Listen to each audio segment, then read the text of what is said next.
Content warning. This podcast contains bones, blood, smut, and swear words.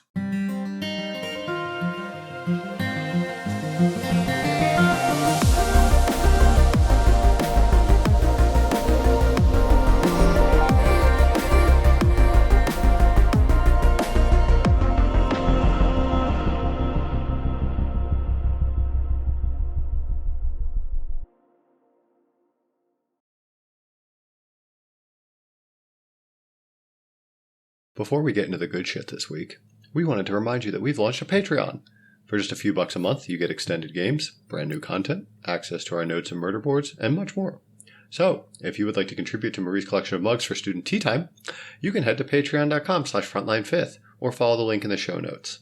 Okay, now back to that sweet, sweet Bone Zone action. Act 1. Welcome, penitents. Hello and welcome to the Frontline 5th, a Locked Tomb podcast where little one-year-old lictors explore the Locked Tomb series for the first time, while a couple of dried-out bone witches cackle over how little they really know. We're currently reading Harrow the Ninth by Tamsin Muir, and this week we all got together to perform an exorcism in chapters 44 through 47. I'm Marie, and this week I'm prepared to fight some unkillable monsters with my co-host Hannah. Hannah, there's a lot of fighting monsters this week, so just for funsies, we'll turn it around. What type of monster would you befriend? I genuinely believe that Nessie is like a good gal and that we would hang out and play in the lake together. So that's what I'm going with. Me and the Loch Ness Monster. You can go play mermaids. Just playing lake games. Oh my God, can you imagine? It would be the best. Also with us today are Brooke and John, infants of the first house. Brooke, John, what monster would you be best friends with? If I were to be friends with a monster, it would be like very little. Like the Minions. Or like Stitch. Oh, you just want gremlins. But they need to have an arc towards productivity, which the Minions are very productive. So I was struggling with this, so I went to the SCP Foundation. I hope you're all familiar with that. If not, oh my God, really? No. I have no idea what you're talking None about. of you? Oh my God, this is from like the old internet. So Even worse. It's a fictional organization based on a collaborative writing project that creates monsters.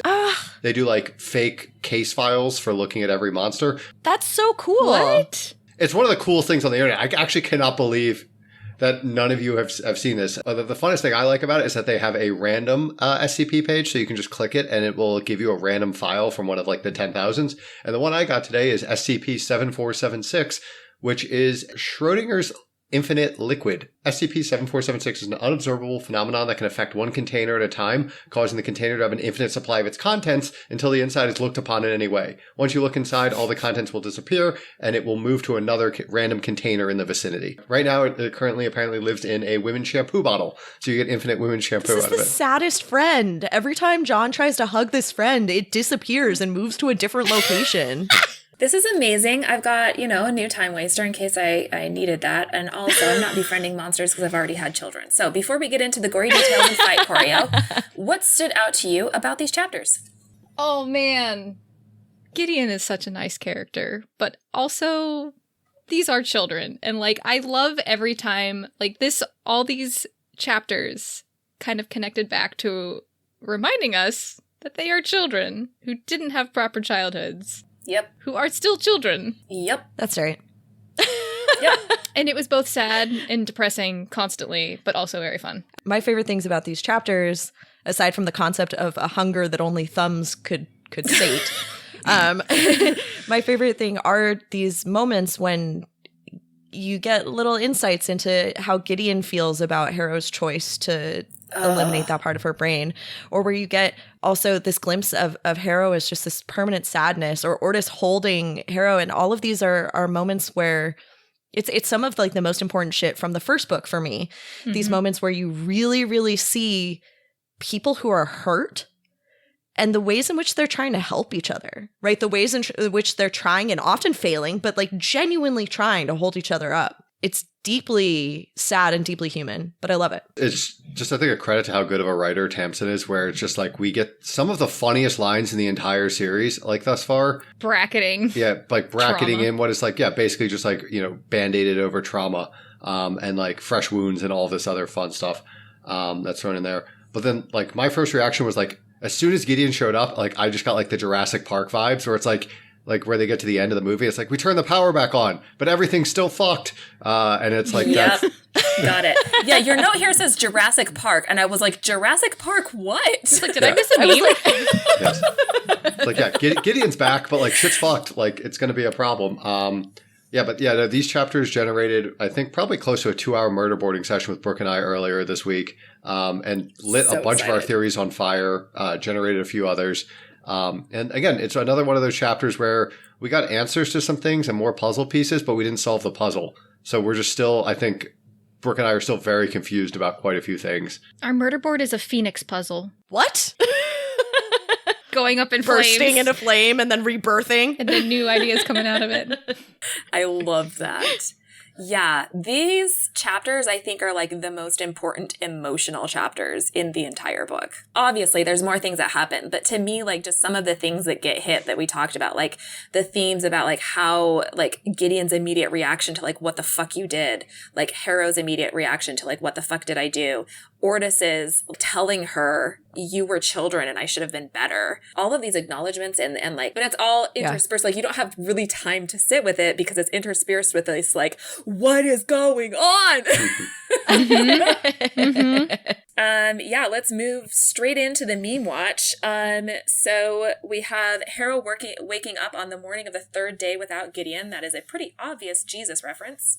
And then going right off of that, we have let ghosts bury ghosts, which is, of course, also the Bible. So that is referencing a verse in the Bible of, I think this is Jesus saying, let the dead bury the dead. I think in that case, it's like somebody saying, I need to stay and like do something for a funeral rather than go and do what like Jesus is asking them to do. And Jesus says, let the dead bury the dead. Like basically, what does it matter? Like they're dead now. Right. The living should focus on the living. Yeah. Yeah. And then finally, we have a hunger only thumbs could satisfy. And this is from a stupid web comma, llamas with hats. And I had no idea this was from a thing. Yep. Of course it is. It's from a thing. It's from a thing. And I don't understand because I think llamas with hats was just like a running webcomic series thing, and this link will take you straight to a scene where he's like, where did his hands go? And he's like, well, John is having this just activated a part of my brain that like I haven't like from middle John school. just activated Carl, like a sleeper cell. why did you kill him, Carl? Yeah, oh my god, Nope. Holy shit. This was the era of these really weird, always for some reason, like translated out of German for some reason. Like half the time when we saw these on YouTube, they were in German, not English. Yeah, this is translated out of German. I don't fully understand. I went and looked at it and I immediately forgot the line, but it literally says something about like, was a hunger that only hands could satisfy. That's so funny. Let's go on to SAT prep. Let's see. 2 of these words have to do with swords and 2 of these words have to do with anatomy. Let's see if you can figure out which ones are which. So our words are fossa, foible, fuller, and thenar. Okay. Great set of words, Marie. Foible and fuller were both sword words, right? Fossa's part of a bone, I think, if I remember correctly from anatomy. And thenar, I think, was about the palm. It was when Gideon's proud of Harrow for actually like having some amount of muscle there, I want to say. Callus The thenar, I think, is like this meaty part right here of your hand. at the base of your thumb. Is it a muscle? I've forgotten already. No, it's just flesh. The thenar is just a part of the palm, so it's not really referring to a specific piece of anatomy, I guess. For fossa, I think that, like, when I first typed it up, I got fossa ovalis, and because when it's being talked about, it's like tubules and fossa. The fossa ovalis is like this little divot in your heart that's left over from fetal development. Oh. That doesn't really have a purpose in adults anymore. Another child theme. It's also a fabulous little carnivore that lives in mostly Madagascar. Oh, yeah, those two. That sounds adorable. They are adorable. And then a foible is the last third of the sword, the most, like, breakable part, like the last third of the tip. So, like, that's the part that's, like, sticking up out of Harrow when Gideon wakes. And then the fuller is that groove down the, like, center of the sword. Would a rapier have one of those then? I guess. I don't know. So, I have a confession. This entire time they've been talking about rapiers, I've been imagining, like, an epee that you use for fencing. And I just Googled a rapier with Fuller, and it is just a tiny little sword. Yeah, a rapier is a tiny sword. It is not an épée. And then Fuller needs to go easy on the Pepsi. Nothing? Okay. That's a Home Alone joke. Everyone stay very still. Maybe he won't notice that we're still here. God damn it. That joke whiffed. Please email our... If you got a very obscure Home Alone please line. send feedback if you got the obscure Home Alone reference, so I don't feel nearly as bad about that joke. Please do. We bombed it. We're sorry. I was Googling the difference between a rapier and an épée, and I feel like a rapier looks more like a foil, like a modern fencing foil, but they're all pretty similar. Okay, dear listener, it's time to carve ghost wards into your palms as we present Harrow the Ninth, Episode 16, Sick of Roses and Horny for Revenge. Act 2. I am a good girl, and you are an evil nun.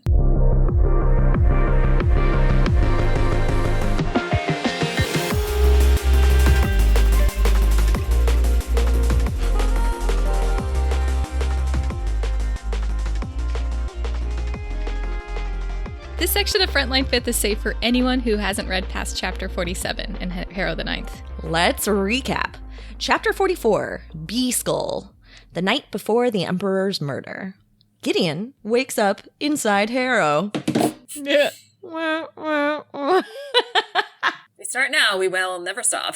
Chapter 46, 8th House Skull. Gideon fights the worst bees. Mercy sees Gideon's eyes. Ketharea's got a gun. Harrow's gone and left Gideon behind. Gideon wakes up in Harrow's body and looks down at the blade of a rapier through Harrow's stomach. She pushes the sword out of Harrow's body with a and Harrow's body neatly knits itself up, healing as though nothing ever happened. And I think this is where it said, like, the healing works for me like it never did for you because I am a good girl and you are an evil nun. I also realized we've already laughed about it, but one of the things I really do like about these chapters is Gideon constantly not quite making jokes about being inside Harrow. And it reminds me so much of the Dr. Sex We Decide Not To kind of running joke. Same thing. Yeah. Mm-hmm. And yeah, there's so much about turning the page and finally getting Gideon's voice. And I sent you all of these screenshots of all of the times where I felt previously in the book, it is Gideon. Yeah, I think John noted a couple of those spots as we were going through too of this sounds like Gideon, right? Yeah, John was definitely picking it up. Probably the funniest one on a reread is how many times she gets pissed off at Harrow not understanding that it's called the pommel. Yeah. She'll say the end is still the pommel. Pommel. Mm-hmm. Still the pommel. Pommel. My favorite are the ones where she's like, it was clear that you never wanted it to have an edge ever again, as she's jamming the sword into the planet. Question, because I don't listen to the audiobook. Who did the voice of the narrator? On a reread or on a re-listen, it sounds vaguely like Gideon when you're listening. Yeah. And I think you catch it. I think people have commented, in the Reddit forum, if they listen, they catch on a little bit quicker. Mm-hmm. And so now it's this is the point where you're okay, this is why we've been in this weird, funky second person point of view the whole fucking time. Yeah. Which actually, I think is really interesting. Again, when I read this for the first time, I was ready for this just to be kind of an interesting literary choice to put it in second person. And it was a way of seeing inside Harrow's head as a person who thinks too much about her own brain and doesn't understand her own brain enough and maybe is seeing it from many perspectives. And then we got here and I was oh, no, it was just a plot device. Hell yeah. But a brilliant plot device. It works both ways. It is incredibly satisfying. I mean, how did you, did you guys feel any certain way about finally being oh. We were ready for it. Yeah, I think that's how we left it off last week, as being so maybe now that she's dead, her her whole brain block breaks down and we get Gideon back. Gideon. And then she becomes full lictor, which means she won't die from her injuries. And here we are. Yeah. I mean, there's still something going on here, which is this is different than what we've come to expect for when a lictor's cav takes over. Usually they're personality lists. Right. Yeah, this is very obviously, this is not lictorhood. Something different. Yeah. And there's maybe a number of points at which it feels different. You know, the obvious one is Gideon is driving. She also is not competent in Harrow's body. And yeah, that's the whole thing, because we're thrilled to see her, but the reality is that Gideon is trying to hold an unfamiliar rapier with someone else's hands and someone else's complete lack of musculature. She's like a little baby. Because she like goes to hold it, she's like, what the fuck? I told you to lift weights! This is true. Harrow did not do the single dying wish. This was like the last thing Gideon says is like, lift some fucking weights. She would have to remember Gideon in order to remember Gideon's dying wish. She could have written it in her letters to herself. It's like, hey bud, practice spirit magic and also do a push-up. Like, Get some gains, bro. Yeah. Yeah. And she's coming to terms with the fact that she's literally in someone else's body. It's a lot. And there is not time to muse about it because the Mithraeum is overrun with heralds. So enter the worst bees. And the descriptions are truly bonkers. Bees might be wrong. It's like the closest we can get. It's the closest we can get. I believe the worst bees is a phrase from Augustine earlier in the book. So that's why I refer to them that way. But you're absolutely right. This is not even bee adjacent. Yeah, this is nothing adjacent. They're Cronenberg bees. Yeah, the body thing. I'm sorry, say more? The body Cronenberg? The bodies that are upside down like a turtle or something. The body horror director? Oh, gross. Yeah. Okay. No, they describe... Have you ever seen that like weird image of, okay, here's a human skeleton, and then here's a turtle skeleton, and then if a human were anything like a turtle skeleton, here's what it would look like? Yes, actually, I know exactly the like cartoon that you're talking about because it floats around periodically, and it's upsetting. It's upsetting. Where their ribs are, it's very upsetting. I feel like this was giving that vibe, at least for the first one that they described. Person walking crab fashion. Think of hands and feet fed through a shredder and then all the exposed bone and flesh banded back together with black flecked orange shell, shiny plates of thorax, a huge skull, pulsing greenish comb-chambered flesh, wicked hairs as thick as your fingers, serrated jaws emerging from either side of the skull's maw, dripping steaming liquid. Like, you get it, they're not great. There's a lot there. Sorry, like there's a lot of different details. All of it is just kind of like mushed together in a horror show. All of it bad and gross. And Gideon fights the bees despite the fact that, one, this is the first time Gideon is fighting using somebody else's body, and two, Harrow entirely failed to lift weights, not to mention having shorter hands, smaller hands, shorter reach, and a petite frame, and three, the heralds are fucking horrifying acid-spewing monstrosities. And so, luckily, Harrow's lictor powers have finally kicked in properly, so her body heals up as fast as the heralds can damage it. Gideon ditches the rapier for her two-hander, and once she realizes that Harrow is not coming back, Gideon turns all of her attention to fighting monsters. One of the things I think is really interesting here, actually, is that when she grabs the two-hander, right, like, the rapier is something Harrow can barely hold. You add a two-hander weight, and suddenly we're talking about something crazy. But literally, the extensors are like knitting themselves up as they go. Like her body is adjusting for all the automatically torn muscles and ligaments that are constantly happening. Yeah, and even up until this point, like when she was holding onto that two-hander was being supported by like extra tendons and bone, right? Like she was never actually building muscle for it. Right. She was using her necromancy to like help her with it. And like Gideon can't do that. She just has to keep like literally keep ripping Harrow's body apart to do it. Which kind of speaks to some of the like there have been some recurring themes. This shows up in The Mysterious Study of Dr. Sex. It also actually shows up when Harrow is telling Ianthe that blood wards are stupid. Like, there's sort of a recurring theme that if you just rely on necromancy, you're cheating. You're doing, like, a cheap workaround, and that actually doing the work has merit. Like, there are situations where you're not going to be able to use your necromancy, so being able to solve it just with your brain instead of your psychometry, or being able to actually lift your own sword without using tendons and bones that are built out of your skin, like, is a useful thing. And in the midst of this fighting, Gideon is also having like this reckoning with what Harrow has actually done. And so she says, you sawed open your skull rather than be beholden to someone. You turned your brain into soup to escape anything less than 100% freedom. You put me in a box and buried me rather than give up your goddamned agenda. Harrow Hark, I gave you my whole life and you didn't even want it. Yeah, pretty sad. What's interesting here, and I there's many reasons I'm not a writer, but what's interesting here is like this is never like a take that like kind of went through my head when we understood what Harrow had done. To me, what Harrow did was not like a rejection. No, I think it was out of love to try to like preserve her soul. Like I think this is an unfair evaluation of what Harrow did. This is how Gideon understands it. Yeah. This is not what Harrow did. Yeah. This is like my understanding of it is like this is not what Harrow did. Harrow, and you see this in the next thing of her grieving, like when she's talking to Ortis about it. Yeah. And like being like, you don't understand. It's my fault what she did, and I'm trying to fix it, and I can't fix it.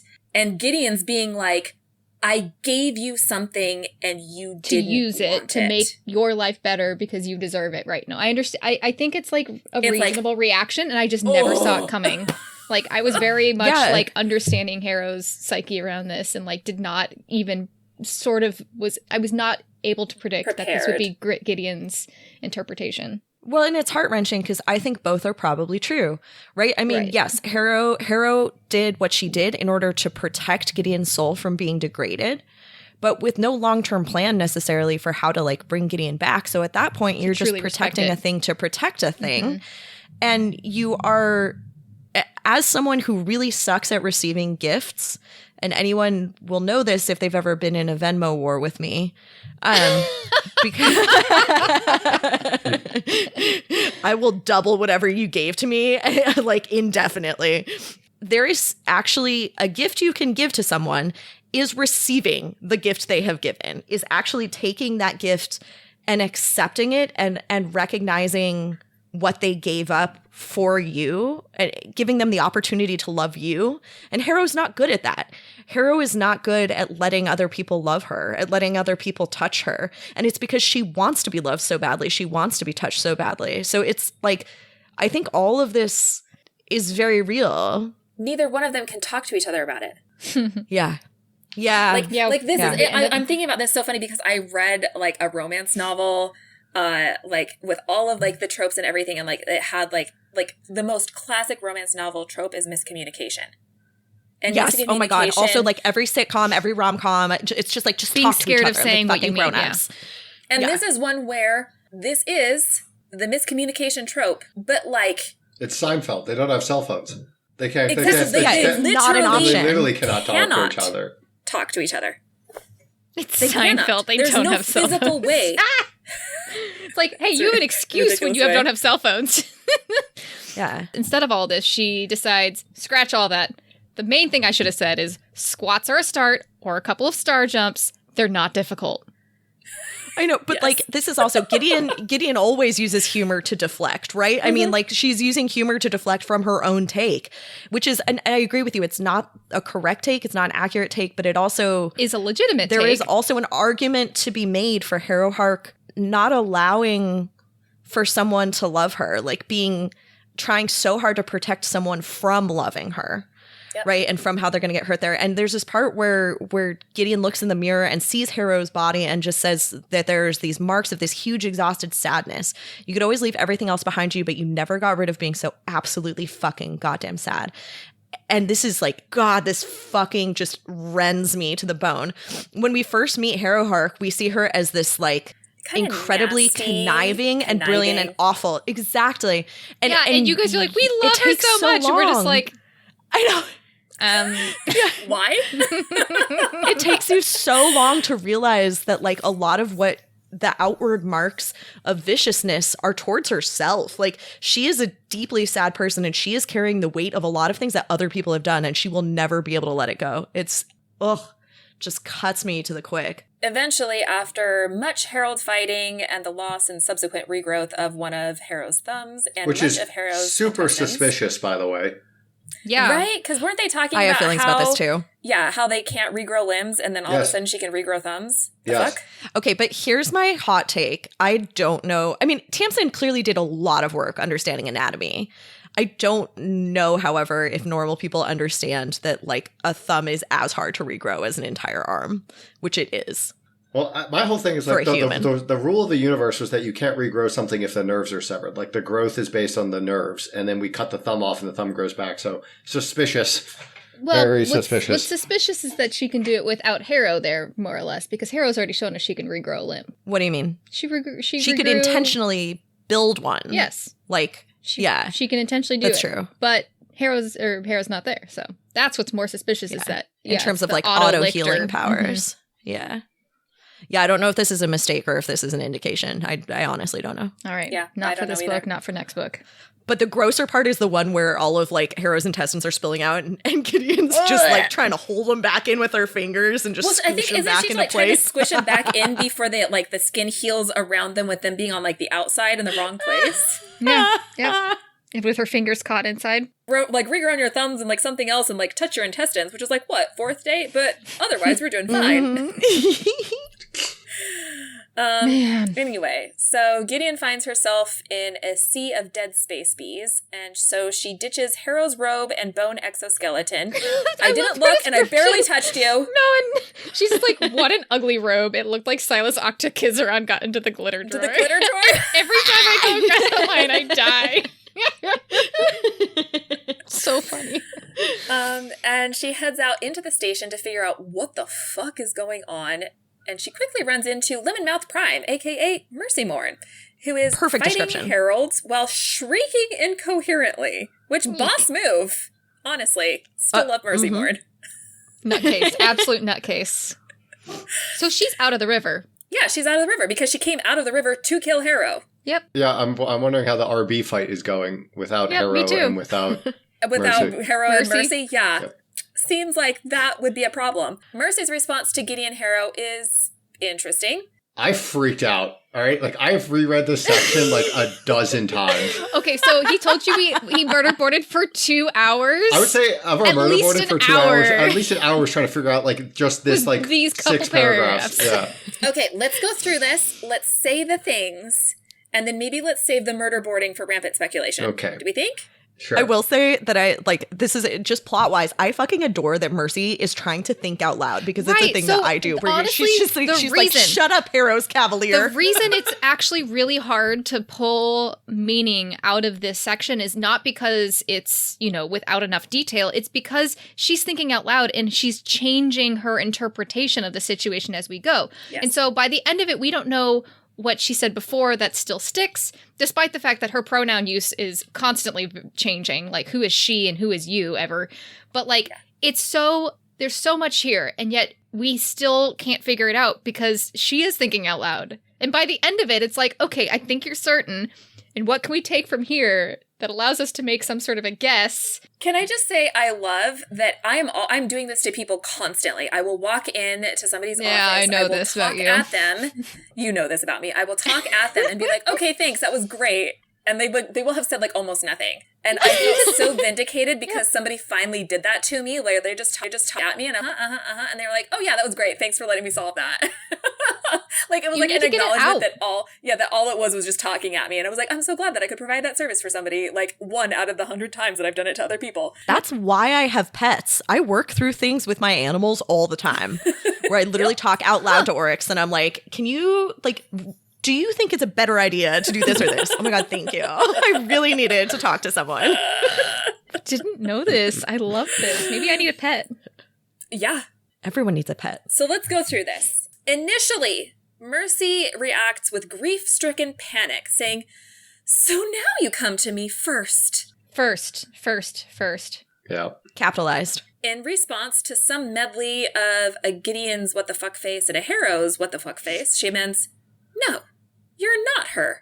That freak would have gone for me already. She never could act human. And Mercy is confused by Gideon Harrow's very presence because, after all, Harrow should be eaten by now. Mercy had dulled her nerves, stabbed her cleanly, and left her in the hallway for the bad bees.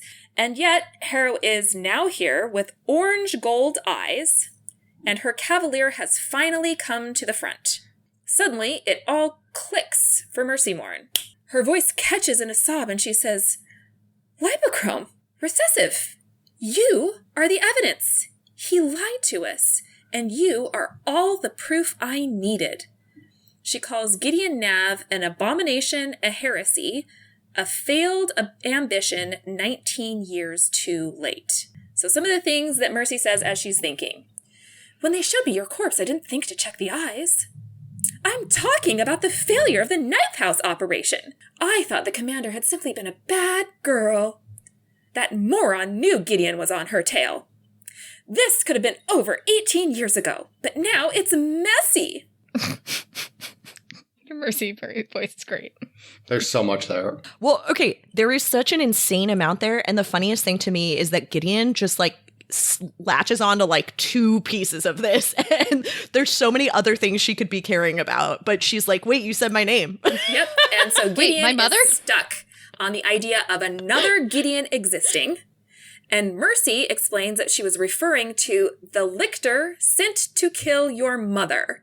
Our girl Gideon has sort of a thing about people who talk shit about her mother, and Mercy amends, I should not use that term. How she would have hated the word mother. Yeah. Well, Christabel always said Mercy was tidy, so she decides to clean up her mistakes by killing Gideon Harrow. She stabs Harrow through, but with Harrow's lictor powers now in full force, Harrow heals up like nothing happened. And before any real damage can be done, Mercy is shot by Kithareya Zombie holding a huge double-barreled gun. Clearly This loaded might be my with... favorite, like, interrupts the moment. Like, you're like, what the fuck? And Right? she's clearly got some Herald bullets in there with the way Right, because it actually does something. I Mercy love reacts. just a double-barreled shotgun. Like, that's like among my favorite weapons in all of like just Especially zombies holding Yeah. the shotgun is backwards, right? Normally you got the shotgun to kill the Yes. zombies. Yeah. And then walks away. Yeah, looks directly at Gideon Harrow, says, goodbye, and walks the fuck off screen like she hasn't just blown a hole in a lictor. question. In the audiobook, what is the tone of the goodbye? It's like a weird, raspy, like dead zombie voice. Goodbye. Oh, interesting. Gideon's like, I just woke up after how long of being dead? Like, this is too much for day one. Yeah. So I'm going to let Gideon close us out here. Although I think that she does say, she makes a comment about like, is this round 5 or something? Like going back to the end of the Gideon the Ninth with when they were Kithareya. talking about like all the rounds with Kithareya. Anyway, but she says, all I can say is that it was complicated back in Canaan House, and sometimes a cute older girl shows you a lot of attention because she's bored or whatever, and you sort of have this maybe flirting, maybe not thing kind of going on, right? And then it turns out she's an ancient warrior who's killed all your friends and she's coming for you, and then you both die, and she turns up later in the broiling heat on a sacred space station, and like, it's complicated. Just saying that it happens all the time. Right. It was definitely flirting. There's no maybe. Meanwhile, back at Canaan House, Act 3. Let ghosts bury ghosts.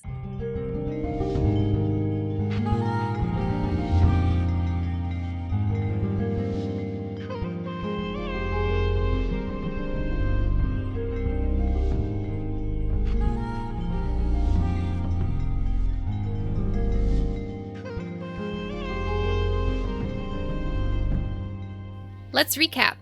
Chapter 45, Broken Second House Skull, an amount of time before the Emperor's murder. Abigail's River Heresy. Harrow and Ortis come to terms with their past. G and P. Chapter 47, A Broken Fifth House Skull. The exorcism begins. The sleeper brings a gun to a knife fight. Ortis clears his throat. So, it's the old Canaan house that we know and love, full of snow, blood, and pulsing tubes. Don't worry, though. We've got some new things to keep our brains busy, because there's also pipettes, broken glass containers, and shattered Drebber skeletons. For some reason.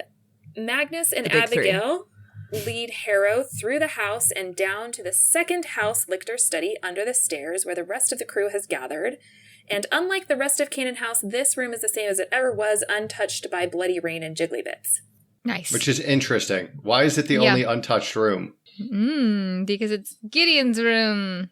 Abigail used this room to store Isaac and Jean-Marie's spirits until she figured out how to safely return them to the river. And it turns out that Abigail has a heretical view of death. So she believes that the river is full of souls that are trapped there trying to get to whatever lies beyond. She believes that the kindly emperor knows nothing of that undiscovered country. There is a whole school of necromancy we cannot begin to touch until we acknowledge its existence. And she also thinks that something has gone terribly wrong in the river. We agree. About what? Something's Something has gone terribly wrong in the river. Oh, yeah. I thought you were talking about the rest of it. I was like, this is part of what's interesting to hear is that, you know, clearly this is heretical. She literally says, you don't think I'm a heretic, do you? But we don't actually know what normal necromancers think its death is. So I'm trying to figure out, did they assume that you die and you just like then become a soul in the river literally forever? Like, is the river filled with all of the souls of everyone who's ever lived, or waiting for the touch for the next resurrection? It sounds like you are a fish. I'm just saying it would get real dense in there. They're putting like, them in purgatory, basically. It feels forever. very dense, doesn't it? Yeah, it very much feels like purgatory. And ugly. Yes. My limited Catholic knowledge is coming in helpful here. Go back and read the Inferno. Everyone left behind, which is Dulcian Pro, Marta, Magnus and Abigail, Ortis, and also Harrow, obviously, has agreed to stay to risk their souls in order to help Harrow fight off the sleeper. And Harrow tries to apologize to Ortis because she's responsible for his death. And Ortis says he knew that it was Crux when they found the bomb. And he says that if he had stayed, perhaps none of this would have happened. But I was a coward. I was always weak, my Lady Harrow Hark. And Ortis asks how Gideon died, and Harrow insists that she was murdered. Harrow will not accept the idea that Gideon committed suicide because she was in an impossible situation and she maneuvered her murder to let me live. To which I feel like that's Ortis says, what is better, an ignoble death by someone else's hands or a heroic death by one's own? If the second, an ugly death at her own devising, who then would be left for me to hate? I actually think it's an interesting insight. And I think it's like, I think the way we talk about, I mean, maybe we don't need to go into the details, but like, I think the way we talk about suicide is too uncomplicated. Yep. And so here, you know, this is, I kind of am a little bit bummed out that Harrow undermines Gideon's agency in this moment, because it really is this thing where Gideon did maneuver. She did the last scariest, most upsetting, most horrible thing that she could do, but she did it on purpose, which is something that Ortis says afterwards, right? Is like Gideon kind of always had a plan. Gideon always, you know, she did things deliberately. And this kind of goes to Gideon's thing about feeling like Harrow is not accepting that Gideon gave up her life for Harrow. Or accepting that Gideon ever had choices and that Gideon made choices. But I also totally understand where Harrow's coming from. You know, this thing of like, there was like, this clearly is a death at Kithorea's hands. I think that is also true. Unequivocally. If Kithorea hadn't been around there trying to kill them, Gideon would still be alive. Yeah. And it's rough. This whole conversation breaks Harrow, and she shrieks, "She died because I let her!" And she collapses into Ortis's arms, and he holds her, and he says he's sorry for what happened to both Gideon and Harrow, and because he, Ortis, was too selfish and afraid to take responsibility. I was, and am, a grown man. You both were neglected children. And he says that Gideon and Harrow are the most worthy heroes the Ninth House could muster. I have died without hope for heroism in life. I will hope better for heroism in death. It's an interesting thing, too, because not only... So Harrow says basically that she thinks that this matters more coming from Ortis than it would from almost anybody else because Ortis was there. Ortis saw her childhood and knew what it was. But it's an additionally weird situation because Ortis also has been there in the river with her. And it's been interesting knowing what you know now, looking back and reflecting on these Meanwhile in Canaan House scenes. They have a lot of tension, right? Like Harrow often tries to say a thing that's helpful and it ends up being really hurtful. They have so much history. And they also are entangled in this weird way. And Ortis knows that they are entangled falsely in a river bubble for at least part of this, right? Knows that this is all a construct of Harrow's really mind. Early. If you go back to like some of the very early river bubbles, there's like a place where he says, you never did have an imagination. There's and like, yeah, exactly. Wouldn't it be better to choose another cavalier? Like, yeah, it's, yeah. So Ortis has been playing along this whole time. And I think it's another gift to Harrow. And so Harrow untangles herself from Ortis's arms and notices the book he was reading. And on the flyleaf, it says, one flesh, one end, G and P. And boom, just like that, Harrow finally realizes that the Saint of Duty is not Ortis the First. He is Gideon the First. Big reveal. Big reveal. We nailed a long time ago. Which you guys nailed a long time ago. Wait, so I got a question. You have a note here. Is he like referred to by the fandom as Giddy One? Giddy Yes. One? I got it from Reddit, and that's how we talk about it in the spoilers. We call him Giddy One. That helps. Giddy One. I've had a hard time. Okay. Great. Yeah, because otherwise you really Gideon get Nav, confused. Gideon the First. We frequently call our Gideon, and then there's Giddy One. So, Harrow turns the page and sees, the only thing our civilization can ever learn from yours is that when our backs are to the wall and our towers are falling all around us and we are watching ourselves burn, we rarely become heroes. And no time to ponder that because it's time to exorcise the sleeper. Down we all go into the facility to place candles and scratch wards around the sleeper's coffin, and another message is scrawled on what's left of the whiteboard. End of the line. Falling. Oxygen can't last the distance and won't direct power from the payload. Instead, I will make you watch every moment as I get the last privilege you can and enjoy, you bygone son of a bitch. I hope you're both as sorry as I am. Harrow tells Ortis that she thought the messages were hallucinations, even though it was nothing like her prior insanity. And Ortis says he's come to the conclusion that Harrow was never mad at all. I also have thought it was interesting that he kind of makes a note here that he also had a very complicated and interesting relationship with his own father. Yeah, notice that one. It's never good when somebody says, the only thing I really wish I could do is see my dad die. Yeah. I took that, at least in part, as like just even having finality. closure and knowing, because all the suicides were covered up too. So like he just has to, he thinks he knows what happened, but I don't think he ever really knew.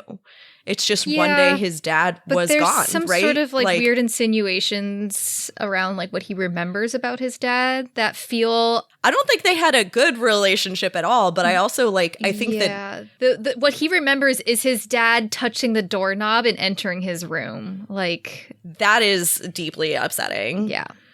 Yeah, because it says, sometimes I imagined him coming back to life so that I might watch him die myself. The fantasy was a relief. No, but it was the statements before that like are kind of vague, and it's about what he remembers about his dad being like the sound of the doorknob, of just the sound of him outside the room. And you're like, what the fuck are we doing here? I'm glad that was left. I did not go that dark. I went just to having your dad die. I did not go darker. Yep, complicated. At the very minimum. Dulcie also explains what happened in the moments before her death. So Kithareus stabbed Protesilaus immediately, and then interrogated Dulcie, trying to get details to flesh out the character that she was going to play.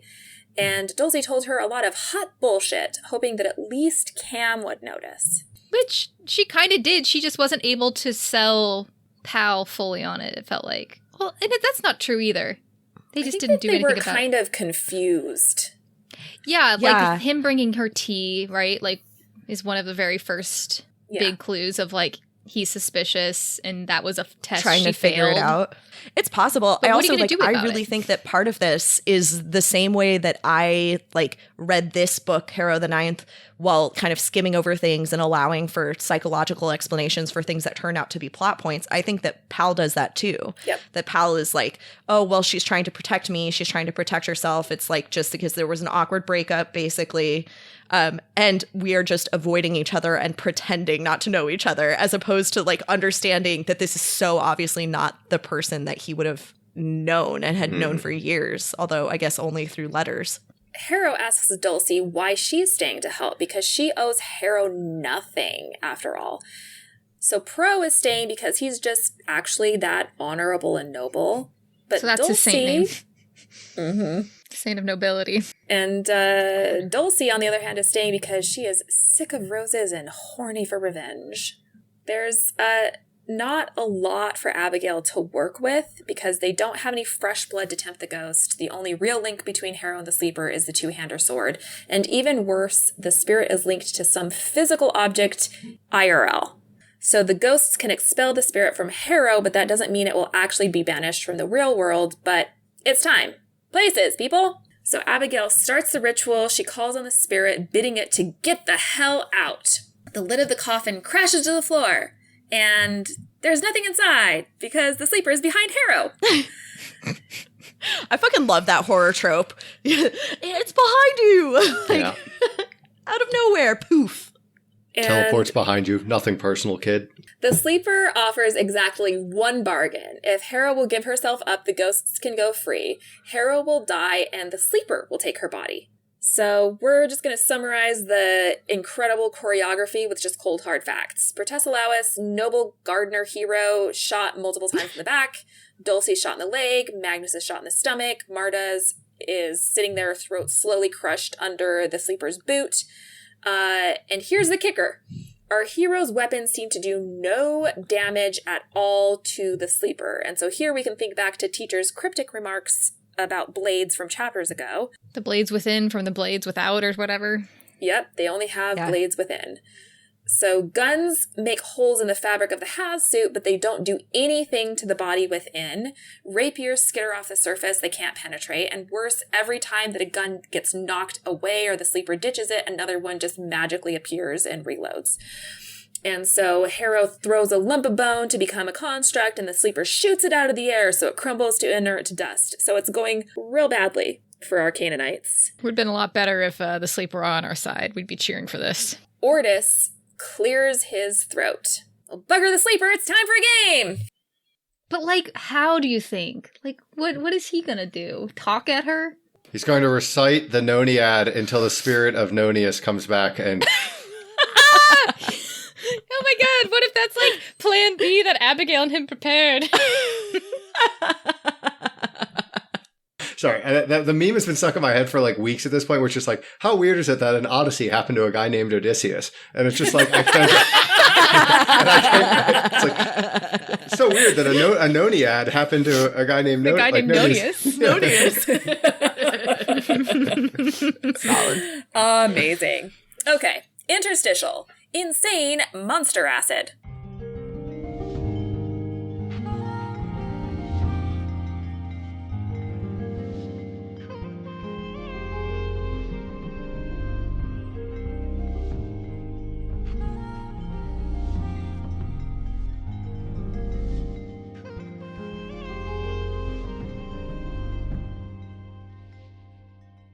For this week's game, I thought we'd go back to the monsters we can actually hurt with real weapons, which is why we're playing Everyone Knows What a Herald Looks Like. Tamsin created some pretty remarkable monsters between the descriptions of RBs and her descriptions of heralds, but we're not going to let her have all the fun. So this week, we are asking each of our hosts to invent a monster for Gideon to fight. Ugh. This is an unpleasant task. Part of me just wanted to go find those, like, children's fridge magnets that, like, you get parts of different animals, and then you have to, like, put, like, a turtle arm on, like, a shark body and a llama head. That would have been amazing. That's basically, is that your monster? what we're doing for the last part, though. This is no joke. That's literally what we're doing in the next part of the game. Oh, great. But that's not monstrous enough. I decided to take this seriously because Tamsin really set the bar high. So I went with the things that I find most horrifying in nature. First thing that came to mind as fucking horror monster stuff is like the sea star mouth, or it's an urchin mouth. Do you know what I'm talking about? Yeah. Googling. It's a little circle of insane blade teeth because all they do is just crunch down things all the time. And it is just a horror show. A horror show, like the round mouth with a million fucking teeth. Okay.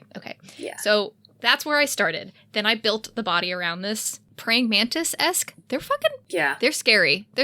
And imagine a praying mantis with too many legs. Not so many that, like, it can't scuttle quickly, because it needs to be the still to fast-moving sort of situation. No. Praying mantis body, urchin, sea star situation mouth. And then it's got the fucking pincers. I hate pincers. I don't like pincers. I really don't like pincers. Probably coated with, like, a fast-acting poison, given the nature of these heralds. That's very good, Brooke. I'm that's unhappy. like that. This feels like an authentic herald unhappy. monster. Pincers. Very scary. Not a fan. Pincers. Yeah, I I'm like not. pincers. I'm not loving that, but yeah, that was the point.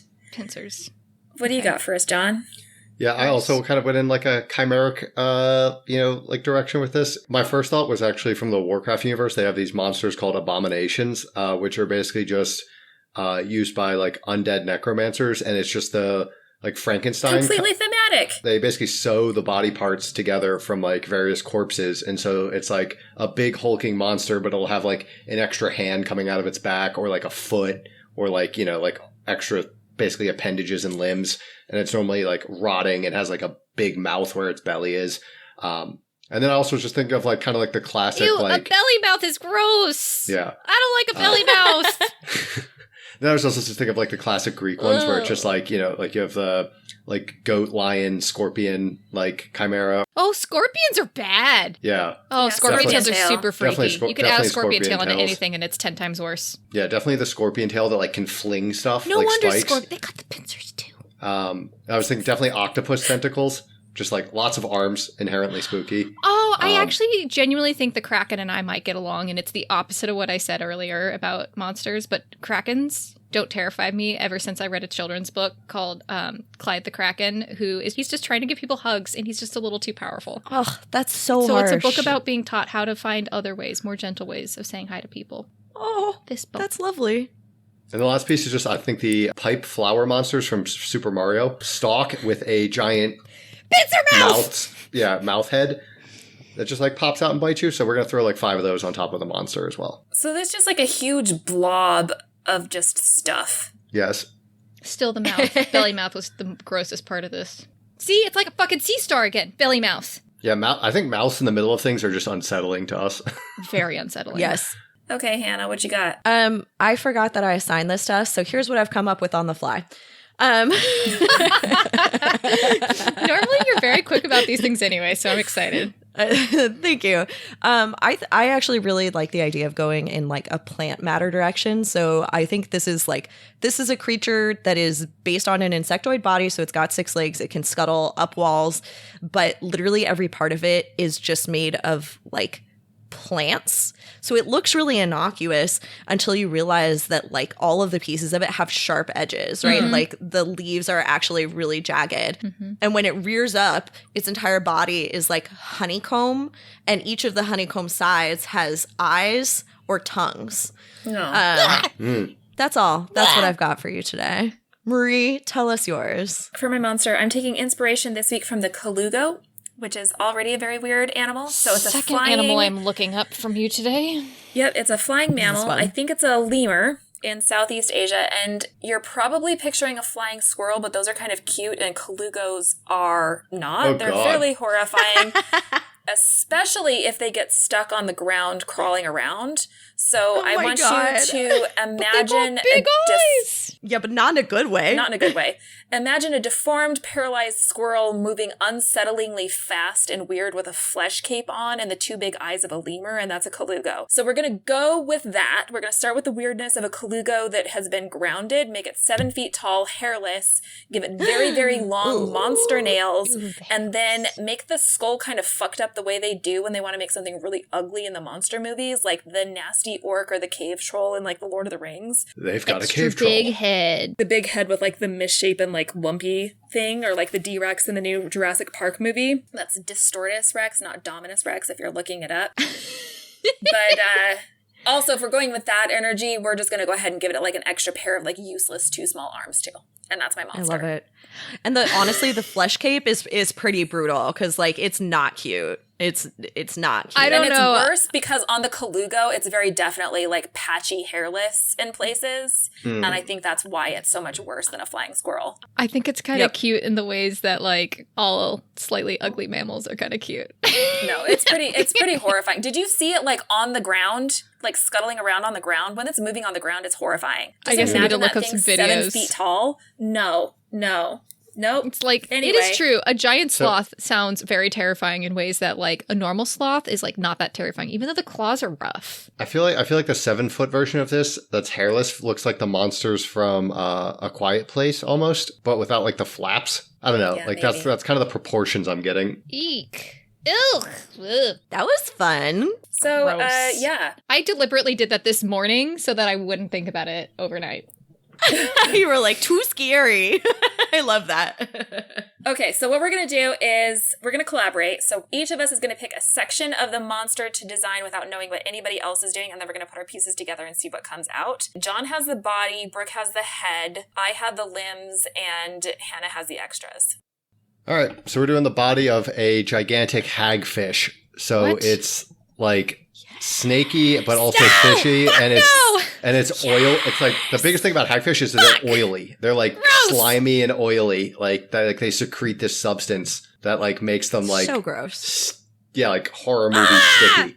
Only thing worse than too many legs is not enough legs. Oh, that's fine because I'm going to put the wrong number of legs. So we're going to go with limbs next. And I chose spindly limbs. We've got 5 of them. So we've got 4 in like the places you would expect, and then like 1 like supporting beam, like just kind of like right in the middle of the body, kind of like underneath, but you could like rear up and then like grab things with it.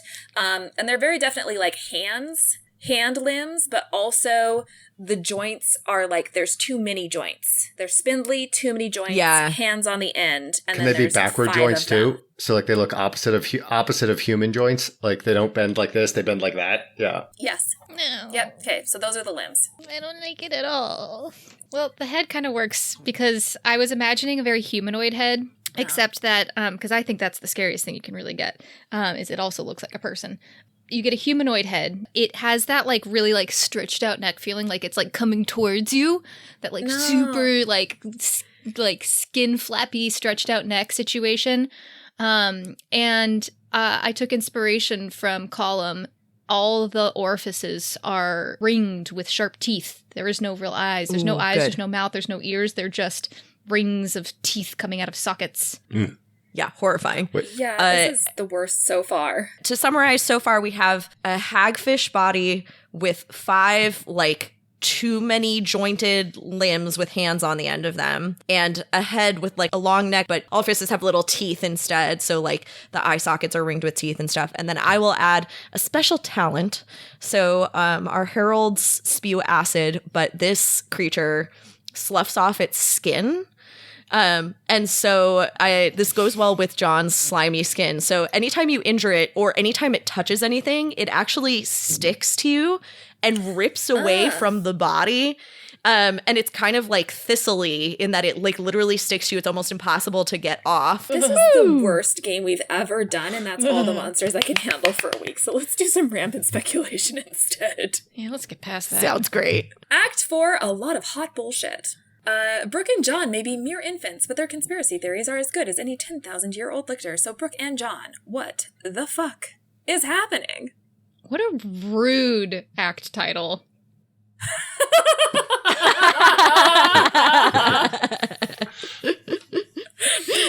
Oh my god, where do we start? Let's walk through what we talked about and where it's going. And then we'll start filling in details. Okay. Meanwhile at Canaan House, we're exercising the sleeper. And the sleeper, John is totally right. It's totally Commander Wake. Woohoo, gold star. I think we're not 100% gold star. Like, we don't have real confirmation, but we're very convinced of it. The gold star is off the paper, but it's not been put like it's off like the sticky paper, but it's not been put on anything yet. Yeah. We've been told the sleeper's a woman. Marie just gave me a finger. No, I was like, it was the gold star almost coming in. Thank you so much. Okay, so it seems pretty clear that Commander Wake is the sleeper. We think this because we know the sleeper is a woman from her voice. She's constantly bitching about you wizards, so she's definitely we're pretty certain she's not 9 houses. She's BOE probably. We have the sense that she's also the note writer, and we get this last letter talking about oxygen failing. We also, I guess we're making a lot of leaps, aren't we, John? What is the other, outside of the name thing? We were ready for it, and then we think it's her because of the wizard shit. That's like pretty clear. We also think she's the one that was drop landing onto the 9th with Gideon, and that would explain the notes that are explaining about the oxygen failing at the end. There's been a lot of things pointing to the sleeper being Commander Wake, and then also like this chapter, like I think Mercy mourns like not monologue, but like basically like talking. She talks about her mother having a lictor sent after her. Yeah, I think the current operating theory is that the eggs you gave me all died, so I did the implantation myself, you self-serving zombie. Like at least I think our current theory is that some of the lictors old lictors were working with BOE to... I think it's to open the tomb. I think it's to open the locked tomb because I think they agree the river's fucked up. We need to do something about this. And in order to do that, we need to put the saltwater creature back where she came from in the saltwater. We'll back it all the way up. Our current operating theory is that God lictored death, like the deity of death, or like the devil, or like literally like whatever. Or resurrected death. Yeah, somehow put a leash around her neck. Like he literally like lictored said. death using like the death of the like our solar system. And then like we think that like fucked up death, or like the river process, like something along those lines. The ninth house operation, at least my crazy theory, is that Dios Apate Major was to try to get a like sperm from God to fertilize eggs to try to create a child of God to open the tomb, to basically kill God or circumvent God and try to fix things. Right, because we keep getting all these hints about blood wards being shit. Yeah. we think silly. We think Mercy and Blood of Eden tried to create a alternative child that could be used to kill God, or like something with God's blood. Release death of some sort. Basically release the body from the tomb. That was the ninth house operation, and then Commander Wake fucked it up by doing the implantation into herself, and then like obviously died on the way down, and that's Gideon's mom, sort of. I think like I don't think we're like 100, like not like biologically, but like sort of, in that she carried the egg, right? Like I think that's what we're. Although Commander Wake also has some like, there's also other weird little things about in her notes. If it's Commander Wake writing these notes, she talks about the first time I died. So, like, I think she's a resurrection. She talks about her long-lost natal son. And so I wonder if maybe she's, like, actually a resurrection product. Like, she's been resurrected again or something. And maybe the recessive gene would necessitate that she also is somehow related to God in order to get Gideon's yellow eyes. But... Yeah, also, there's still not enough to, like, skipped over the fact that we think God has God's actual eye color is golden, and that Gideon is the child of God. Probably. Okay. It could work. We're without confirmation, but this is how we've wrangled things into some sort of coherent principle of what happened before. Kitharaya, we don't know if she was working with them as well. We haven't figured that one out, but like we now I think are 100% confirmed that Kitharaya is possessed by Wake, right? Like is walking around with Wake. We're not super convinced by it, or sorry, it's not confirmed, but like, sorry, I agree. I'm convinced. Yeah. I don't think it's been confirmed, but it makes some sense. Yep. Although, why didn't she want to kill Harrow in real life then? Why did she wants to give Gideon Harrow's body? But she doesn't, she's not like maybe a she doesn't want, figure. Well, it sounds like she doesn't, well, like, assuming that they're connected, right? We've got like like part of the body is in the spirit world, like trying to do, they're trying to exercise the sleeper, and then Commander Wake's like, which is interesting. Like I actually hadn't even thought about that, but like that's a weird thing because Commander Wake is in the river at the same time as like commanding. Yeah, but we know that she's got an anchor somewhere in real life too, right? That's part of it, and so that anchor at the moment could be Kitharay's That is suspicious. I'm going to come back. And we know it seems like she can like the fact that Kitharay's body just poof comes in and out of existence on occasion. Yeah. Might mean that she can transport into the river, which would be really fucking weird for a Blood of Eden. But, like, clearly she's got a huge amount of capability in the river. You know, maybe it's because she was already a dead spirit for a while and was somehow resurrected. I don't fucking know. I don't get it entirely. But the best coherence we've come up with is that. The new mega theorem that we had was basically that like God lictored death. We already went through that, but that God like had a relationship with death. Like I was thinking almost like Thanos, like the original origin story of Thanos, like something like with death was like his friend, like they refer to death, AL as like his bodyguard. And I kind of think of that as like the same way Jesus is my co-pilot. But like I was like, based on what like Kitharaya was saying when she thinks that when Harrow's body first shows up in the chapters, she thinks it's literally, she calls it first. I think God, and God says AL was his Adam. My current theory is that like when Jod became Jod, like his first resurrection was like resurrecting death into like a human form. And like that's what AL is as the first. Is like it's like some like weird death, ain't like humanized death thing that, because we've gotten hints about that the whole time. Like, and then like it like I guess doesn't like lictors because it would have attacked Mercy. There's something there, but like God made like death into an actual like weird human being hybrid. And like that's what she thinks is possessing Harrow's body. Right, and we don't know what she's, decided, oh no, that's not how it is, it's this instead. This explains it better. Because she's trying to think through it as well. But yeah, the very first thing, she thinks that the eyes are first eyes, so then that's a little bit confusing as to why God's genes contain that without, whatever. There's opportunity for us to have taken the wrong road in multiple places, but this is how we've decided to synthesize it for given what we know. What do we think is going to happen? So we talked about the river fighting the resurrection beast. Can't possibly be going according to plan, considering Mercy's not there. What do we think the other lictors are still working on this or trying this? Like the emperor's got to die. Who kills the emperor? The resurrection beast or one of his lictors? Oh, I mean, I'm assuming... Or Commander Wake. I'm assuming Commander Wake's marching to the room right now. Kitharea's corpse. Kitharea's corpse. Mobilized corpse. We'll go with what we do know is true. It's Kitharea's mobilized corpse. So you think, okay, Kitharea's mobilized corpse is what's gonna kill the god, not a herald, not the resurrection beast. Ninth House operation is basically using the blood of God via a secretly conceived child to open the tomb. Commander Wake was involved and probably carried the fertilized egg based on what Mercy had shared. The first is like the devil or death as a resurrected human, basically, or spirit or something along those lines. I'm still on the theory that like maybe the missing resurrection beast corrupted something, like corrupted AL. And like that's what we're trying to figure out. Again, more puzzle pieces, and we didn't get a ton of answers. We got a few things confirmed, but like I feel like we're all going to look back at Mercy's monologue and just lose our fucking minds. Oh, please. She's telling us a lot of things without like giving us the proper context. We still and the last thing, we still don't know what they're talking about when Mercy says that he lied. Yeah, we don't know who he is.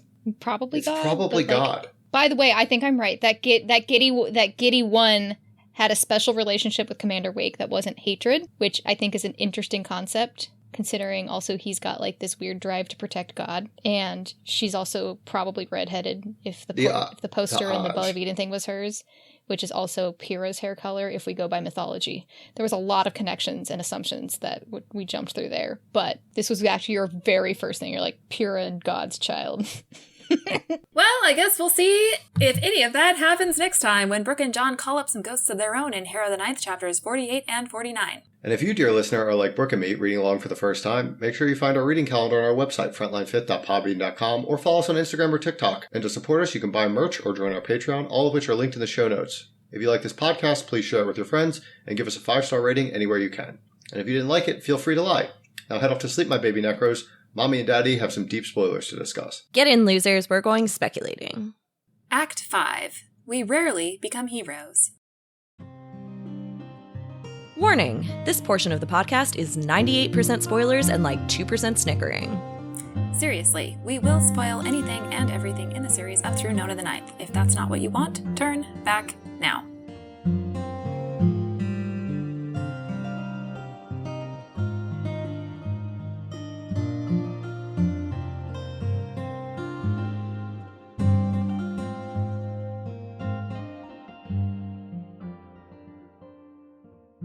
I cannot fucking believe this podcast is worthless, Marie. I'm done. I'm fucking done. I quit today. Stop. It's a competition. Remember, it is now, you are not competitive. We are collaborative gamers, but it is now competition because remember, should we spoil what we're hoping is going to happen? I think we should. Let's do it. What we are hoping is going to happen is that we get through, like, we spend a little bit of time kind of lollygagging with extras between now and Nona, and then we go through Nona, and that by the time we do some lollygagging after Nona, Alecto will be ready, and we will switch places. We will let John and Brooke blast ahead, and then do a reread and make us stay behind and see if we can fucking figure it out. And we will destroy their rampant speculations. Destroy them! I'm sorry. This week, anyway. Legitimately. Let's go through. Let's go through the ding, right? Let's go through the ding, Let's do it. Okay, Dios Apate Major is Oh my God, shoot me. BOE and Ninth House operation trying to get God's essence. Trying to get, right, explicitly trying to get the sperm so you can make a baby, so you can pass a blood ward. Every part of that was like, ding, ding, ding, ding, ding. Okay, fuck you, John. It's fine. It was awesome. Yeah. Well, no, I did write this down. Related to God to get the golden eyes. What I wanted was the lictor swap. I wanted them to get the swap. I wanted them to get the swap. They're not getting the swap. It's fine. It's good that they didn't get the swap. Okay. So you're right. They didn't have that, but they did explicitly say that they thought it was God's eyes. I could not believe that they were actually thinking about eye color, that they caught recessive, which is like very consistently, it's something that Cytherea as Dulcinea says in book 1. It's something that Mercy says here. It's an important clue. I guess those were my two big ding dings. There is a third, which is not in the rampant speculation section, but randomly earlier, John's like, how funny would it be if he starts reciting the Noniad and calls the spirit of Nonius? And I was like, I swear to fucking God, John, I will murder you. Can't wait for this afternoon's text messages where he's like, wait a minute, what the fuck are we doing? Because he did that as an offhand, and I was literally trying so hard to just like laugh it off. I was like, wouldn't that be funny? Yeah, that was, I cannot fucking believe how much they have nailed it. It's ludicrous. The big thing that they are still stuck on in wildly the wrong direction is who Alecto is, who God lictored. So funny. Absolutely so funny. I do love this. Like, they're resurrecting, but however, they're getting closer. Resurrecting death into a human form? That's closer than they've ever been before. This is true. It cracks me up. The thing that cracks me up enough is that they still keep referencing the missing resurrection beast. They know there is a missing resurrection beast, and they're like, how does that all tie in? Does it maybe relate to death? Did they licked her? But it literally, oh my God, Alecto is literally the missing resurrection beast. And you're right, made into human form. This is, I don't think I have the willpower to just even face. Thank God John is moving and I'll never have to see him again. Something that I think is interesting is I wonder, kind of talking, because they picked up on something that bugs us about Wake being tied to the body and moving the body around and also doing things in the river bubble. I was kind of wondering if that's like has something to do with not being able to sense the body sometimes. Is like you can't actually sense any type of soul or any type of energy associated with it, because it's so wacky because it's tied to the bubble and Harrow's soul. So if you're trying to find it, you're actually rules. If you're trying to find it once it's popped into, like, you can sense Cytherea's body when it hasn't been messed with, but once it's been messed with, you can't sense it anymore because you're trying to sense it in like two different places because she's actually tied to Harrow and tied to the body. Yeah, I really like that actually, that that's interesting that you're like trying to follow the path of her soul and it basically takes you into the river and then you bounce off a bubble. Like, it's just an impossible lead. I also think it's interesting that they mentioned something that is like a pet theory of mine that I'm sure will turn out not to be true, but that Wake is potentially some sort of pre-resurrection something. Right, recessive. That there's something there. I think it's remarkable how much power she has in this scene, right? She has managed to enforce her own rules, which include her being essentially immortal, completely untouchable by any weaponry, and the infinite guns that just pop into her hand. Yeah. The craziest thing, though, is what she says. She says, I've been doing this for years. The moment I want it to be over, it's all over. And that is a very weird thing for me, that she has been, I understand that she's been dead and a revenant and connected to things for all this time. But this idea of being able to enforce rules, like, what is the context for that? What has she been, that means she hasn't just been literally chilling and twiddling her thumbs in a sword this entire time. Can she exert space on the river? I think maybe what's been happening is she has like basically made her own river bubble. And that's why she's not completely and totally, she's only as insane as she's ever was in life. And that she actually is in some way become what she hated. Like which is a little bit of a necromancer. A little bit of a necromancer. A little bit magic. I love that. I really, really like that idea. And that would definitely explain both the discrepancy between her being able to actually be a functional, soul revenant and also having so much practice and so much power. I adore that. What if she was a necromancer? Sorry, I love this too. Self-hatred as a motivator for like, I think that's completely fascinating and totally reasonable, and also interesting in the context of potentially being a pre-resurrection person. That is like necromancy's coming up in the world. Like maybe more than one person even started it. Or even maybe she was a Nine Houses person who emigrated to BOE and decided to join because she felt like something was fundamentally wrong in the Nine Houses. And that would be interesting too. Okay. The other fun question is like, why? I understand she hates all necromancers and all lictors, but it's an odd focus on Harrow in particular. I think it's just the difference between like why, like Kiriona. Like, you wouldn't want to be in Kiriona's body. You don't want to be in a dead body. A dead body that's reanimated with a soul is still a revenant. Interesting. Okay, so she'd rather, because she says that Harrow will die and she'll take her body, but maybe it's just that Harrow's soul will be displaced. You're saying that potentially she now gets a live body to like infiltrate a live lictor body. All right, I buy that. I am okay with that. That sounds great. Those are all my questions about Wake. You have a note here. Well, so in this conversation, reading it over again so carefully, I came to the conclusion that Kithareya and Mercy and anybody else who was already kind of working against Jod already suspects that Alecto is the source of his power through a mechanism like the Cav Lictor thing. And they are just doing things because they want proof. And the reason, because it always bugged me that Mercy so immediately got it and that she said Kithareya would have immediately known. And I'm like, how? Yeah, How? also, are there just like two people in this entire universe who have this eye color? Like, is this just not an option otherwise?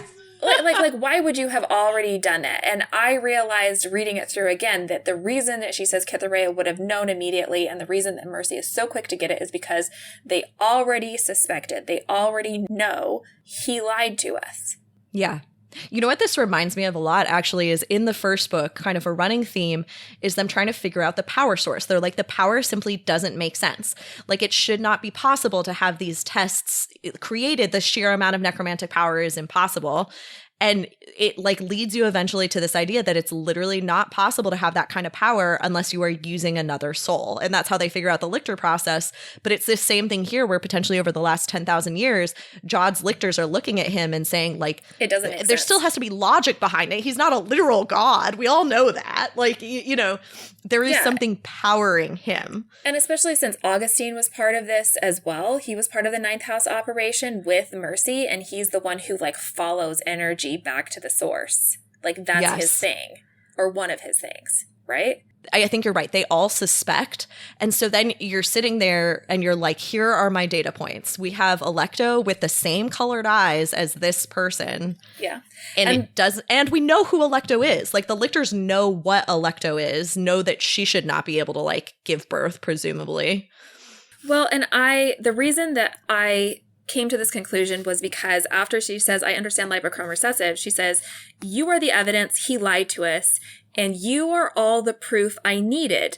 I don't have to breach anything. I don't have to go back. Yes, because this alone is enough to justify the theory that Alecto was quote, perfect lictorhood. Yes. That it was an exchange of powers. I completely agree. I am interested in Alecto herself. And I know we've gone over this before, but the idea is that Alecto's besetting sin is anger. And obviously we have little bits of Alecto, more than little bits of Alecto, actually, probably mostly Alecto in Nona. And I understand that she has tantrums, but it just does not seem on the scale as the way everyone describes her. That freak would have gone for me already. She never could act human. Is that just slander? Is that just bigotry? Or is it like, no, like the way that everybody talks about the tantrums and then the way that it's like described when like Nona goes full Nona, when she gets mad at the end and like basically like breaks her body and like rips her hands off. Like she basically rips her apart. Like it says it made a mess. Like it's like the most chilling way that it's written in Nona, right? Like when she's trying to get out of the chair that she's tied to, it says she like does something, it made a mess. Yeah. Yeah. Okay. So maybe it's just on a scale that's like unthinkable, but we don't really get to watch the details of it. Yeah, it's just, I mean, I think this is something that has made it very difficult for our newbies to get this part right, is that it's always described as the devil, always described. And that's not how you automatically have been coached to see Earth, right? I feel like we all think of Earth as like Mother Earth, this, you know, as though it's not trying to kill you all the time. But of course, you know, the world is cold and hard and well, and this is, it's not protecting you. This is vengeance. This is retribution. This is not also true. Earth as Earth. This is the no, it takes it to the Broken Earth trilogy. Yes. This absolute, you know, it is a force of vengeance and pure vengeance. Can we talk a little bit about rivery bubble stuff? I like the idea a lot. So we've talked about how Abigail has a moment where she says that she thinks that the secret chambers of the Emperor run sidelong to the facility rather than, and then she trails off. And it is interesting to me that the only part of all of Canaan House that is truly untouched by Jigglybits is this second house lictor study. And so I'm wondering if it's legit connected. If they're like legitimately in Canaan House when they step in. Right. That's right. That like Harrow's river bubble has a door that opens and you enter the literal lictor study that is itself kind of a bubble in the river that Jod has put in there. And it made me wonder, honestly, if the first time they went in there, like the bed upstairs, was it covered in Jean-Marie's blood from where she got horribly murdered up there? If we went back to Earth and like walked in the door, would you bump into all of the ghosts there? Like how true is each of these connections? I think you're right because, or at least, although you could still explain it by saying that Harrow saw One Flesh, One End GNP. Yes. Previously in Canaan House. Because I was going to say, like, how else would Ortis be reading something? I don't know that she did see it. I know that Gideon was up there. I'm not sure that Harrow actually ever saw that book. But of course, there's also bleed through. So like it's possible that things that Gideon knows are things that Harrow sort of knows in the back of her mind at this point, because there is some soul exchange there. Yeah, and okay, one of the like random details that just like irked me. Right. I am now on board 100% with your theory that all the pipettes and all the pills and shit have to do with IVF. Where are the Dreerberg skeletons coming from? I mean, that's Harrow. Yeah, but is it just, why weren't they there before? Is that just like general Harrow stuff? Is that Harrow's 200 souls that were murdered for her stuff? I think it's just like the bubbles breaking. Okay, it's just random happenstances. Okay, all right. Previously, the bubble was being pushed on. Like, previously, there was none of this stuff. The bubble was perfect. The bubble was just Canaan House. And then there's bad weather weird from Harrow's brain, and then it gets weird. And now we get, it was just an interesting thing because most of what we were getting was from the invasive soul, and this is something that does read very much as Harrow. But I mean, that made me nothing. Going back to like the first things we were talking about of like Wake saying like I could do this all day and like why she's so OP in there and everything like that is like it takes because we'll see this when it's coming up. It takes the ghosts a long time to realize that if you just imagine it hard enough. It's like a lot of this like a magic trope of who's got the stronger willpower. Yeah. If you can truly believe in this thing that you've constructed, it is just real. Yeah. And this is like Harrow accidentally believing things are real and Wake accidentally, haunting things. And then deliberately the things that she believes are real, she is stronger in the bubble. Yeah. Until the tides turn. But it's kind of like this bleed through back and forth of like how much control do you have over your subconscious, and the skeletons are showing that like Harrow is losing a grip. Or is taking over more, that like Harrow is now enforcing more of her truth onto it. But either way, okay, I understand this battle. That's good. We talked actually a lot in the episode about the River Beyond heresy. So this is just so funny to me personally because it's so clear that I misinterpreted this for ages, where I consistently have always interpreted the concept of all of these beyond things as beyond the stoma. And now I am fully on board with your interpretation where there's a river with two banks and we're talking about getting across. And additionally, there is a depth and a beyond the stoma. So there are multiple beyonds, but what Abigail is talking about is beyond the river. One of the things that she says is interesting. She says that Jean-Marie and Isaac's spirits should have traveled lightly, which does actually suggest that there may be some sort of sin or some equivalent thing that can drag a spirit down, that there's weight that you can carry with you into the river. I don't know what you think about that. I mean, I don't know. Like, I think it kind of goes with any of the themes of the book, and just like also just themes in general of, if other than like just kind of like the trauma of their death, if you've lived not very long, you've not accumulated enough like emotional pain or like emotional trauma. pain or trauma to like really be regretting anything. You just kind of go on, float across. Yeah.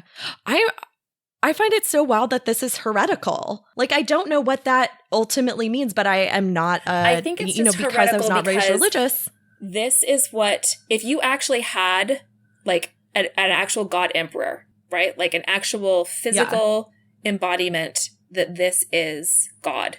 And they say this is what the afterlife is, and this is the river. Then any research into something that would potentially say they are not right, omniscient and omnipotent. It's even anything if that they says haven't claimed to be omniscient or omnipotent. Yeah, but that's it still heretical. is. Yeah, that's interesting. No questions. We do not ask questions. Yeah, this is the mark of that's a lot of cults. the problem with cults and you know, religion broadly. Okay, I have one random thing and then I'm fully done. This is such a dumb piece, but I'm stuck on it. Gideon takes off Harrow's exoskeleton, which presumably has all of the rest of the letters, and then she leaves it behind. And I am dying to know if anything gets salvaged from the Mithraeum. Like, are those letters ever going to come back to us? Letters. Or is it just we're out? We're never going to see those letters. I want them so bad, Marie. It's 24 letters. It's 24, including 2 that Ianthe has, yeah. And the 2 that Ianthe has to be for Gideon and for... I think 1 has to be in case of Harrow's death. But I don't know what that says, but I think that's what the 2 are. Yeah, 1 for Gideon and 1... I think there's 1 that just says if Harrow dies, and then there's 1 that says if Harrow's eye color changes, and that's when she hands off the letter to Gideon that just has the sunglasses. Got it, yeah. The 2 that Ianthe has. And then we've seen her, she had 1 for Calamities, she had 1 for Cam, she had 1 She did not have 1 for Calamities, but she had 1 for Cam, Corona, and Judith, and 1 to herself at the beginning. So that's only 6 out of the 24. What were the other fucking 18? I know, I'm dying. Well, okay, so this also, why does Gideon come to the forefront in this moment? Here are possible options. Like, Harrow figures out shit in the bubble and it breaks the whole system. I'm pretty sure that she had 1 letter that said to read in case of your imminent death. And actually the way it's written makes it sound like Harrow maybe wakes up, she knows that she's been stabbed through. So I wonder if she wakes up, sees that she's stabbed through, opens that letter, which has some sort of like cheat code that's like, and that's maybe, blah, blah, blah. And that's why she walks to her death like a lover, because like she walks into the river. I like that.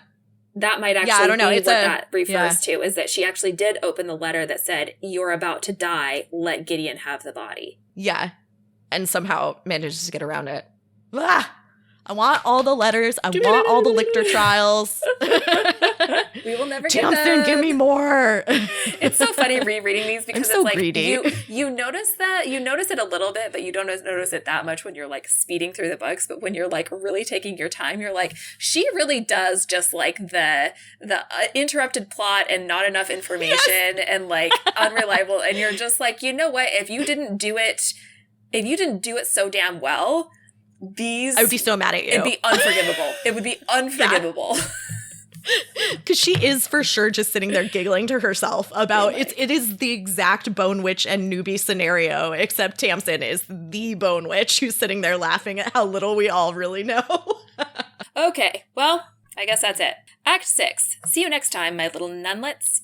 Well, it looks like our ghosts really need a miracle, so we'll be back next week to see if we can't get an ancient swordsman in the mix in Harrow the Ninth Chapters 48 and 49. If you want to follow along with us, our reading calendar is available on our website at frontline5th.podbean.com, and you can follow us on Instagram and TikTok, which are linked in the show notes. If you enjoyed this podcast, please tell your friends and give us a 5-star rating anywhere you can. And of course, if you didn't enjoy the podcast, feel free to lie.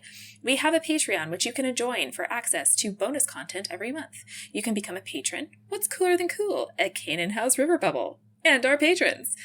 at patreon.com/frontline5th, and you can check out our merch at our Redbubble store, linked in the show notes. Finally, if you have any fun theories you'd like to share with us, feel free to email us at frontline5th@gmail.com. With that, I'll just remind you not to unlock any tombs or enter any doors without permission because, ghosts.